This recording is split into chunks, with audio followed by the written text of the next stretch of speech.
So வணக்கம் மக்களே, நான் தான் அவங்க எஸ்கே பேசுகிறேன். வீடியோவில் என்ன பார்க்க போகிறோம்னா, எல்லாருமே தமிழில் பார்த்துருப்பீங்க எப்படி தான் நெக்ஸட்ராவில் வந்து ஈஸியாக ஜோன் சரி பண்ணுறதுன்னு. இந்த மேட்ச் பார்த்தீங்கன்னா நம்ம மாற்றவி கூட வந்து லைவ்லேயே ஜோன் சரி பண்ணியிருப்போம். முக்கியமாக இந்த வீடியோவில் நான் எப்படி பண்ணுறேன்றதை வந்து நீங்கள் வந்து கரெக்டாக பார்க்கலாம். எந்த ஒரு விஷயத்தையுமே நான் வந்து சொல்லிக் கொடுக்க தேவையில்லை, நீங்களே வந்து பார்த்து தெரிஞ்சுக்கோங்க. ஒரு மேப்புக்குமே வந்து நான் ஜோன் சரி பண்ணி வீடியோ போடுறேன். அதுக்கு வந்து எல்லாமே சப்போர்ட் பண்ணிங்கன்னா கமெண்ட் செக்ஷனில் வந்து ரெட் ஹார்ட் மட்டும் கமெண்ட் பண்ணிட்டு போயிருங்க. மேப்லேயே ஜோன் சரி பண்ணுறதுக்கு ஈஸியாக இருக்க மேப்னா அது வந்து நெக்ஸட்ரா மேப் தான். இந்த ஒரு மேப்பில் என்னால் எவ்வளோ பெஸ்ட் கொடுக்க முடியுமோ அவ்வளோ பெஸ்ட் வந்து நான் கொடுத்துருப்பேன். பார்த்தீங்கன்னா கொஞ்சம் உழைப்பிருப்பேன், இருந்தாலும் பரவாயில்ல, அதெல்லாம் வந்து நீங்க அட்ஜஸ்ட் பண்ணி பாப்பீங்க, எனக்கு நல்லாவே தெரியும். அதுக்கு முன்னாடி நம்ம சேனலுக்கு ஏதாவது புதுசா வந்தீங்க லைக் அண்ட் சப்ஸ்கிரைப் மட்டும் கொஞ்சம் பண்ணிட்டு பாருங்க. பாத்தீங்கன்னா நெக்ஸட்ரா மேப்ல ரிவர்ஸ் எடுக்க மச்சேல இருக்க ஒரு பாலத்துக்கு மேல தான் வந்து நம்ம இறங்குவோம். ஒரு இடத்துல எந்த வண்டி இருந்தாலுமே எடுத்துட்டு அங்கிட்டு போய் ஜீப்போ பைக்கோ வந்து மாத்திக்குவேன். இந்த மேப்ல எல்லாம் பாத்தீங்கன்னா வந்து ஜீப்பை வச்சு யூஸ் பண்ணுங்க, வச்சு எடுக்கலாம். அதுக்கு வந்து ரிஸ்க் இருக்குன்னு உங்களுக்கு நல்லாவே தெரியும். லீலா கேட்டர் இருக்கு, அதனால எப்பயுமே வந்து கவனமா வந்து பைக்கை ஓட்டணும். அப்படி நீங்க ஒரு திறமையான டிரைவரா இருந்தா ஓட்டிக்கலாம் பைக்கை வச்சு. முக்கியமா சொல்றது பாத்தீங்கன்னா பிகினர் ஜோன் சர்வீஸ் மட்டும் தான். பேசிக்கிட்டு இருக்கும்போது நான் எந்த சைடு வண்டி ஓட்டுறேன்னு வந்து எல்லாரும் வந்து நல்லா நோட் பண்ணிக்கோங்க.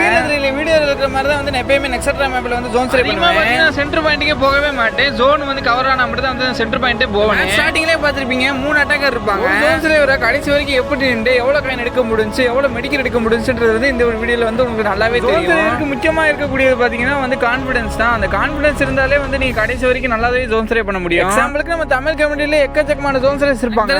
பாத்தீங்கன்னா அக்காச்சிக்கல ஆக்ஸ் சர்வே, அழுத்திப்புடி, ஐஜி மாதிரி டெவில் ப்ரோ வேற போட்டிருப்பாரு. அப்புறம் பாத்தீங்கன்னா ட்வின்ஸ் இருப்பாரு, அவரெல்லாம் பயங்கரமா ஜோன் சரி பண்ணுவாரு. வீடியோஸ் எல்லாம் பாத்தீங்கன்னா உங்களுக்கு நல்லாவே ஐடியா கிடைக்கும். யூடியூப்ல ரெகுலரா வாய்ஸ் ஓவர் கொடுத்து போற ஆட்கள்னா வந்து அழுத்திப்புடியும் ஆக்ஸ் சர்வே, அவங்க வீடியோஸ் எல்லாம் பார்த்தாலே ஈஸியா வந்து ஜோன் சரி பண்ண வந்துரும். இங்க இருந்து நம்மளோட பிளான் என்னன்னா, கிரேவ் லேப் சைடு போய் ஃபார்மோட்டோபியில இருந்து ட்வின் பிரிட்ஜ் போறதா நம்மளோட பிளான். ஒரு வழியில எனிமினே பார்த்தாலே இறங்கி மட்டும் அடிச்சிடாதீங்க, அப்புறம் பாத்தீங்கன்னா உங்களை போச்சிருவாங்க. அப்புறம் நிறைய பேர் என்கிட்ட கேட்கறது என்னன்னு பாத்தீங்கன்னா, எப்படி ப்ரோ சூப்பர் மீடி மட்டும் அதிகமா எடுக்கிறதுன்னு. சூப்பர் மீடி கான்செப்ட்ல எப்படி கொடுப்பேன்னு எனக்கு தெரியாது. 30,000 காயினுக்கு 10 சூப்பர் மீடி எடுத்தவனும் இருக்கேன், 10,000 காயினுக்கு 30 சூப்பர் மீடி எடுத்தவனும் இருக்கேன். இந்த அளவு ஒரு பாக்ஸை வந்து அதிக சூப்பர் மீடி கிடைக்கலன்னா வந்து வேற பாக்ஸுக்கு வந்து போயிருங்க. அதே பாக்ஸ்ல வந்து சூப்பர் மீடி எடுக்கணும்னு நினைச்சீங்கன்னா வந்து கண்டிப்பா வந்து மெடிக்கெட்டே கிடைக்காது. கடைசி ஒன்ல வந்து செத்தும் போயிருவீங்க. நம்ம டீம்மேட்ஸ் டெத் ஆனா பார்த்து சுத்தி முத்தி பாருங்க, எனிமி இருக்கானா இல்லையானு. இல்லைன்னா வந்து இறங்கி குளோவால போட்டுட்டு வந்து ரிவே பண்ண பாருங்க. அசால்ட்டா விட்டு டேரக்டா வெண்டிங் மிஷின் போய் ரிவே பண்றேன்னு சொல்லிட்டு டேரக்டா லாங்ல இருந்து அடிச்சாங்கன்னா அவ்வளவுதான் வந்து டெத் ஆயிருவீங்க. மெத்த மேப்புக்கும் நெக்ஸட்ரா மேப்புக்குமே நிறைய டிஃபரெண்ட் இருக்கு. மெத்த மேப்ல எல்லாம் பாத்தீங்கன்னா வந்து காயினை வந்து ரொம்பவே தள்ளி தள்ளி வச்சிருப்பாங்க. நெக்ஸட்ரா மேப்ல கிட்ட கிட்ட காயின் இருக்கும். ஏதாச்சும் ஒரு பிளேஸ்ல போனீங்கன்னா 1000 காயினுக்கு மேலே. ஒருவேளை பாத்தீங்கன்னா நீங்க வண்டியில போய்கிட்டு இருக்கும்போது பின்னாடி வந்து ஒரு துரத்துறா, உங்கள்கிட்ட வந்து அதிக காயின் இருக்கு. அந்த மாதிரி சிச்சுவேஷன்ல வந்து என்ன பண்ணணும்னு வந்து இதுல வந்து நான் தெளிவா சொல்றேன். என்னன்னு பாத்தீங்கன்னா வந்து அந்த துரத்துற எனிமியை வந்து நம்ம டீம்மேட்ஸ் கிட்ட வந்து கூட்டிட்டு போங்க. அப்படி கூட்டிட்டு போறப்ப வந்து நம்ம டீம்மேட்ஸ் வந்து வளைச்சு பிடிச்சி அவனை அடிச்சிருவாங்க. பாத்தீங்கன்னா நீங்க ஒரு நல்ல டிரைவரா இருந்தா இடக்கான இடத்துல வந்து பூந்து போங்க. அப்படின்றப்ப வந்து இடிக்க நிறையவே வாய்ப்பு இருக்கு. காயின் போயிரும், மெடிக்கிட்டு போயிரும், மேட்ச் போயிருன்னு சொல்லிட்டு பயந்து வந்து வண்டியை ஊட்டிங்கன்னா வந்து மேட்ச் கண்டிப்பா போயிடும். இல்ல ப்ரோ என்கிட்ட வண்டி டேமேஜா இருக்கு, நீங்க சொன்ன 2 பாயிண்ட்டுமே எனக்கு வந்து கரெக்டா வந்து சிச்சுவேஷன் அமையல, டீம்மேட் ரிவே பண்ணிட்டு விரட்டின வந்து அடிக்க ஆரம்பிச்சிருங்க. ஒருவேளை முடிஞ்சா அந்த காயினை மெடிக்கிட்டு ஒளிச்சு வச்சுட்டு அடிக்க பாருங்க. அப்பனா கொஞ்சம் உங்களுக்கு ரொம்ப ஈஸியா இருக்கும். உங்க டீம்மேட்டை வந்து ரிவே பண்ண சொல்லிட்டு நீங்க வந்து அந்த காயினை மெடிக்கிட்டு எடுத்துக்கலாம். முக்கியமான விஷயம் என்னன்னு பாத்தீங்கன்னா, மெத்த மேப்ல கூட வந்து சூப்பர் மெடி வந்து சும்மாவே கிடைக்காது. ஆனா இந்த மேப்ல பாத்தீங்கன்னா சாதாரணமா 7 சூப்பர் மெடி வந்து ஃப்ரீயாவே கிடைக்கும் கீழே. அதுவும் எந்த இடத்துல பாத்தீங்கன்னா மியூசியத்துல தான் நீங்க உங்க டீம்மேட்ஸை ஸ்டார்டிங்கே வந்து மியூசியத்துல வந்து இறங்க சொல்லிட்டு அந்த 7 சூப்பர் மெடி எடுத்துட்டு வெண்டிங் மிஷின்ல உங்க 3 பேரையும் 3 சூப்பர் மெடி எடுக்க சொல்லிட்டு உங்ககிட்ட ஒரு சூப்பர் மொத்தம் 11 சூப்பர் மெடி வந்து உங்களுக்கு ஈஸியாவே கிடைக்கும். 11 சூப்பர் மெடி எடுத்தாலே அதிகபட்சம் உங்களுக்கு ஒரு 10,000 காயினுக்கு மேல வந்து சேவ் பண்ணலாம். பாத்தீங்கன்னா இந்த மாதிரி கீழே ஒரு பாக்ஸ் இருக்கும். இந்த பாக்ஸ்ல பாத்தீங்கன்னா 3 சூப்பர் மெடி 6 சாதா மெடி கிடைக்கும். உங்களுக்கு எல்லாத்துக்குமே நல்லாவே தெரியும். இது பாத்தீங்கன்னா ஒரு முக்கியமான ஒண்ணு. எனக்கு தெரிஞ்ச அளவு பாத்தீங்கன்னா ஒரு மேட்ச்க்குள்ள போனாலே இந்த மாதிரி பாக்ஸ்ல வந்து கட்டாயம் வந்து பாத்துறலாம். இந்த பாயிண்ட்ல நல்லா நோட் பண்ணி வச்சுக்கோங்க. இதெல்லாம் வந்து ரொம்ப யூஸ்ஃபுல்லா இருக்கும். ஜோன் சரி பண்ணும்போது பவர் ஜோன் வந்து எங்கெங்க எப்படி அடிக்கணும்ன்றது வந்து உங்களுக்கு நல்லாவே தெரிஞ்சிருக்கணும். அது தெரியாதவங்க நம்ம ஃபர்ஸ்ட் வீடியோல போட்டிருப்பேன், அதை போய் பாருங்க. அது எப்படி இருக்குன்னு பார்த்துட்டு வந்து இங்க வந்து சொல்லுங்க.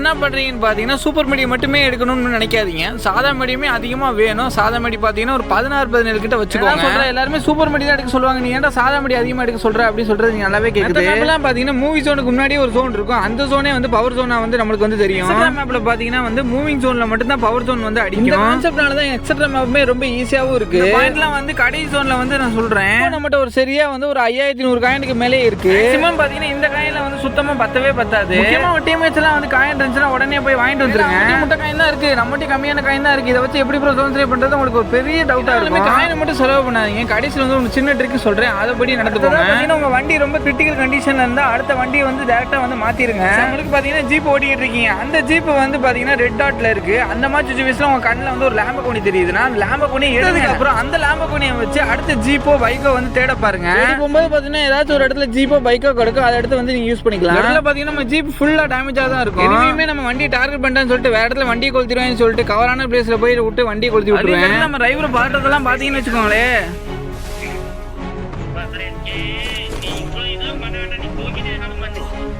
இந்த இடத்துலலாம் பதட்டப்படாம அவங்கள தூக்கி விட்டுட்டு வண்டி எங்க இருக்கோ அதை தேடி போய் வண்டி எடுக்க ஆரம்பிச்சு. நம்ம கிட்ட பாத்தீங்கன்னா வந்து இந்த தண்ணிக்குள்ள போற வண்டி தான் இருக்கும். சரி பரவாயில்ல, இந்த வண்டி எடுத்து வேற வண்டி எடுக்கலாம்னு போனா அடுத்த செகண்டே வந்து நம்ம கண்ணுக்கு வந்து மான்ஸ்டர் ட்ரக் மாட்டிருக்கோம். அந்த மான்ஸ்டர் ட்ரக்கை வச்சு தான் மேனேஜ் பண்ணுன்னு சொல்லிட்டு மான்ஸ்டர் ட்ரக் எடுத்து கரெக்டா வந்து ஜோன் சரி பண்ண ஆரம்பிச்சிருவேன். நம்மகிட்ட பாத்தீங்கன்னா வந்து மெடிக்கெட்லாம் வந்து சுத்தமாவே கிடையாது. அதனால பாத்தீங்கன்னா இருக்கிற காயினுக்கு மெடிக்கெட் வாங்கணும்னு சொல்லிட்டு டைரக்டா ஒரு பாக்ஸை தேடி வந்து மெடிக்கெட் எடுக்க ஆரம்பிச்சிருவேன். இந்த ஒரு இடத்துல பாத்தீங்கன்னா 5000 காயின் தான் இருக்கும். இருந்தாலும் பரவாயில்ல, நம்ம மெடிக்கெட் வேணும்னு சொல்லிட்டு கொஞ்சம் காயினை வச்சுக்கிட்டு வந்து மெடிக்கெட் எடுக்க ஆரம்பிச்சிருவேன். இந்த ஒரு இடத்துல பாத்தீங்கன்னா 3400 காயின் தான் இருக்கும். இந்த காயினை வச்சு நம்ம டீம்மேட்ஸ்ல 3 பேர் ரிவைவ் பண்ணி விட்டுருவேன். நம்ம பாத்தீங்கன்னா 1500 காயின் இருக்கு. இந்த காயினை வச்சு சேவ் பண்ணி கடைசி ஒன்று வரை எப்படி ஸ்டே பண்றது வந்து தெளிவா சொல்றேன். சொன்ன மாதிரி இந்த மாதிரி பாக்ஸ் மட்டும் விட்டுறாதீங்க. இந்த பாக்ஸை உடனே போய் பார்த்ததுமே எடுத்துருங்க. சாதாரணமாவே பாத்தீங்கன்னா வந்து பாக்ஸோட சேர்த்து பாத்தீங்கன்னா ஒரு 13 சூப்பர் மெடி இருக்கு. நம்ம இனி போற வழியில இருக்கிற காயின் எல்லாம் வந்து கலெக்ட் பண்ணிட்டு அப்படியே வந்து ஸ்ட்ரைட்டா ஜோனுக்கு போறதா வேலையை. ஒரு இடத்துலயுமே நம்ம காயின் கம்மியா இருந்தாலுமே நம்ம டீம்மேட்ஸ் எல்லாம் வந்து திரும்பியும் டெத் ஆயிருவாங்க. இருந்தாலும் பரவாயில்லன்னு சொல்லிட்டு இருக்கிற காயினை வச்சு மேனேஜ் பண்ணி அவங்கள வந்து ரிவைவ் பண்ணி விட்டுருவேன். பாத்தீங்கன்னா நம்ம 1000 காயின் தான் இருக்கு. இதை வச்சு எப்படி ஜோன் சேவ் பண்றேன்னு இப்ப பாருங்க. நீ ஸ்ட்ரைட்டா போய் என்ட்ரியை போட்டுட்டு திரும்பி வந்து ஜோனுக்குள்ள போறதா அடுத்த பிளான். ஒரு இடத்துல ஏன் ஜோனுக்குள்ள போறேன்னா எனிமி லூட் பாக்ஸ் லூட் அடிக்க தான் வந்து போவேன். இந்த எனிமி ஜோனுக்கு சண்டை போட்டு இருக்கும்போது ஒரு எனிமி ஒருத்தனை அடிச்சு முடிச்சுட்டு ஜோனுக்கு போவேன்னு சொல்லிட்டு லூட் அடிக்காம அப்படியே போயிடுவான். அந்த லூட் பாக்ஸ் நமக்கு ரொம்ப யூஸ்ஃபுல்லா இருக்கும். எக்ஸாம்பிளுக்கு இந்த லூட்டை பாத்தீங்கன்னா 1300 காயின்ல இருந்து 2300 காயின் பிளஸ் 9 சூப்பர் மெடி பிளஸ் ஒரு மான்ஸ்டர் எல்லாம் கிடைக்கும். ஜோனுக்குள்ள போய் நிறைய லூட் பாக்ஸ் எடுத்தீங்கன்னா உங்களுக்கு திடீர்னு பாத்தீங்கன்னா நிறைய மெடிக்கெட் கிடைக்கும், நிறைய வாய்ப்பு இருக்கு. இந்த மாதிரி இந்த இடத்துல 10 சூப்பர் மெடி இருக்க வேண்டிய இடத்துல பாத்தீங்கன்னா 22 சூப்பர் மெடி இருக்கு.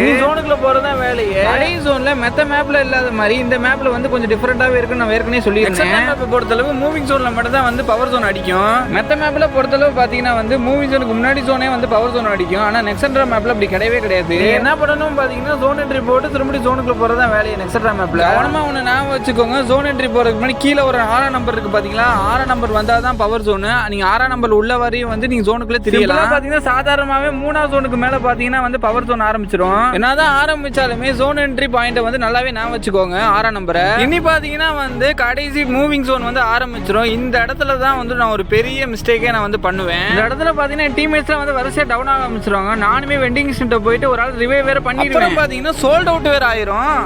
இதுல வேற பதட்டத்துல வந்து நான் வந்து நோட்டிபிகேஷன் வேற அமுக்கி விட்டு போயிருவேன். உள்ள போய் பார்க்கலான்னு பார்த்தா வந்து ஜோன்லயே டெத் ஆயிருவேன். கடைசியில பாத்தீங்கன்னா பிலிப்ஸ் மட்டும் இருப்பாரு. சரி எப்பயாச்சும் பூயா போட்டுவாரு அப்படின்னு சொல்லி ஒரு நம்பிக்கையில தான் இருந்தோம். ஆனா கடைசியில பாத்தீங்கன்னா ஒருத்தர் மட்டும் நாக்கு வச்சுருவாரு. ஆனா இன்னொருத்தர் வந்து அழிச்சு பிடிச்சி வந்து மேட்ச் முடிஞ்சிடும். கடைசி ஜோன்ல எப்படி ரிவைவ் பண்றதுலாம் வந்து முன்னாடி போட்ட வீடியோ எல்லாம் போட்டிருக்கேன். அதுல போய் பாருங்க, தெளிவா இருக்கும். பாத்தீங்கன்னா இந்த வீடியோ முடிச்சுக்கேன். அடுத்தடுத்த வீடியோ எல்லாம் வந்து வேணும்னா சொல்லி நம்ம சேனல் வந்து சப்ஸ்கிரைப் பண்ணிட்டு பாருங்க. Bye guys.